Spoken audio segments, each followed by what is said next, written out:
This is the Leo Climaco podcast. Dot the lines for me of how you went from an intern to a CEO. Mm-hmm.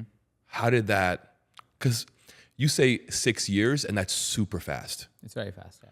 Like most people can't even fathom what they're gonna do tomorrow or a year from now, and to have that dedication to wait, to go through the struggles of being an intern all the way up to the CEO. Please break that down for us. So there's a few things to note. First of all, you don't start with the vision of being CEO because when you start, you're often not even sure if you'll have a job, right? Because you're starting. Yeah. You don't know. And you were an intern. An intern, I didn't know if I would even survive this. But what I think, and this is something that's very important for anybody that is in a job. First of all, you can make tremendous amount of money being in a job. Don't always think you need to go start a business. Right. That's good for some people, but it's a high risk endeavor with a really high chance of failure. Yeah. And a lot of pain in the journey. So you must love that pain to want to be an entrepreneur. Otherwise, don't be one. And you can still make money being a number 2, number 3, number 4, number 5. Yeah, there are more millionaires who became millionaires because they never started a business. Exactly. They actually did great jobs and made sure that what I'm going to share is what they were doing as well. That's my study, at least on it. And so they became wildly successful, more successful than the entrepreneurs who started the companies. Incredible. And it's a recent news when we are recording this. It tends to be the news right now. Is this the CEO of Chipotle was just poached by Starbucks? Really? Yeah. And his package is $173 million. Wow. Or something like that. Something $100+ million. Now, to make $100 million as a owner of a company means you build at least $1 billion company in revenue. Right. To take that away. I mean, when you sell it, maybe you'll have a payday. Right. Now, you have to build $1 billion company to make $100 million, maybe. Like, still then it's a huge maybe that do you really get to walk away with it. This guy is a CEO of a company. He never started a business, I think. That's insane. I didn't really study his background. Right. But he's like in his 50s, probably. It looks like he's in his 50s. He's collecting $100 and something million over the next 5 or 7 years, whatever it is. Amazing. Being the CEO of a company. So there are more millionaires in the world doing a job. So first of all, if anybody is going, hey, listen, I have to start a business, you don't. You don't. It's not for everybody. For the matter, I often tell entrepreneurs, if you're making less than 300 grand and you have been an entrepreneur for more than 7 years, you probably are better off getting a job because you'll make more money and you'll probably be happier. That's a harsh truth. It's a harsh truth, but it's the truth. If you're making less than 300 grand, means you're doing less than $1 million. Actually, you're doing just about $1 million. Yeah. And you're taking everything home because 30% margin is huge. Right. In a business. And if that's the truth, then you probably can get a job for $500,000 right now, to be very honest, because you can go work for a company that does 10. Your skills are highly valuable to them. They'll probably pay you a lot more. You might not straight up salary, but including bonuses, you'll probably walk away with 400 or 500 grand with a lot less stress. Right. Right. So again, it's everybody's wired differently. Some people just cannot do a job. I like being in risk. I like being in pain. Go for it. Keep doing entrepreneurship. I like Nothing being wrong with it. uncomfortable. I am with you 100%. I am like that. It's very hard for me to follow instructions. But I'm okay. I don't necessarily love the pain, but I'm comfortable with it. Right. So anyways, how do you go from an intern to a CEO? Right. To go from an intern to a CEO, there is really 3 critical factors. First is your awareness of what is it that the company needs that nobody's willing to do. For lack of a better term, let's call it white spaces. These are things that a company absolutely needs. How many hats can you wear? It doesn't have to be at the same time. It's just gaps in the company. Got it. And they're obvious because you talk about it all the time, or people talk about it all the time, but they just talk about it. They don't do anything about it, right? And sometimes they're little things. There's a movie that came out a few years ago called The Intern. Have you ever seen it? It's Anna Hathaway and Robert De Niro, right? No, Beautiful I have not little seen movie, very simple movie, like feel-good movie, right? And the story pattern is there's this retired guy who's tired of being retired. So he finds a senior intern role in an upcoming startup. Okay. It's run by Anne Hathaway.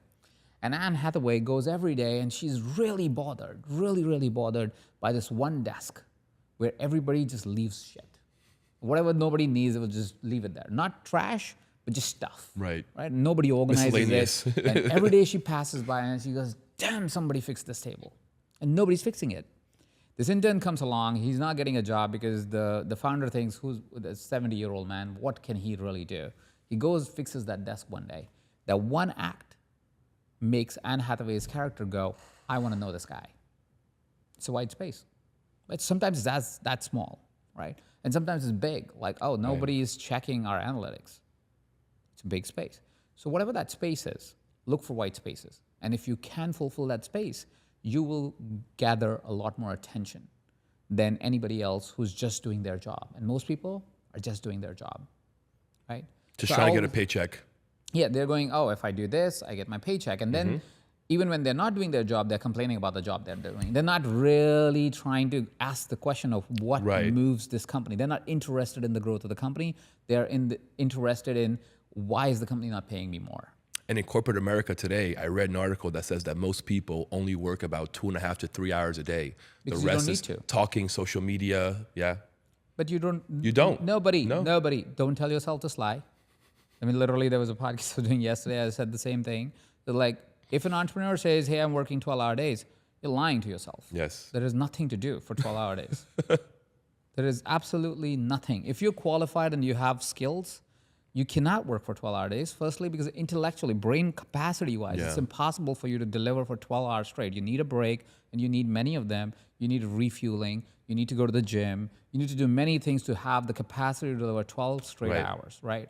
And even if you can, let's say, your productivity goes down significantly after third hour. For sure. Right? Except if you're interacting with the world. So the only people who can work 12-hour days is because they're not actually working, they're interacting. Okay. Because this is an energy feedback loop, right? Got it. I'm getting energy every time I'm interacting with you. For sure. So I am not necessarily, I don't call this work.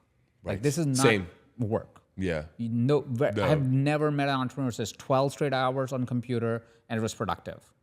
No, it's not. It's after third hour, you're bullshitting. You're on social media, you're procrastinating, you're being mad You're at just things. calling other things work, right? And you're adding it to that clock. Yeah, you're adding to the clock. You're thinking about work. You add everything to it. You feel busy. You feel like you're doing something meaningful. It's not actually. You don't stop lying to yourself. And most of your team members are also lying to themselves. And I have tracked it. This is with data. I've analyzed my team. I consult a lot of companies, and I've analyzed their teams. Nobody has worked more than 3-4 hours. You cannot. There's not enough work in the world to keep us that busy. Right. It's not. Unless if you're doing physical labor. That's a different thing. Physical labor is, hey, listen, I got to go clean. I get it. Like, then you may be slogging 15 hours a day. Right. I get that part. But if you're an intellectual worker, which is about 80-85% of people in the world right now, there is nothing to do. There is nothing. Go home and clean your house. Procrastinating. You're talking to people. You're thinking about work. You're cribbing about work. You're doing all the other shit. You're not actually looking working. at food. Yeah, you're doing random shit. You're not actually working. Right. So with that understanding, first of all, if you want to progress in a career, ask if there are white spaces. Because that other hours that you're messing around and doing stupid shit, you could be doing that white space. And every time you fill a white space, you are a little bit more noticed, right? So you have the attention of people that are around you. Not only the managers, everybody. Because guess who everybody wants on their team? A team player. Somebody who's a team player. Somebody who goes, oh shit, that was broken, I fixed it. I'm like, that person should be on my team. Now everybody's fighting for you, right? And when everybody's fighting for you, guess what you are? A highly valued person.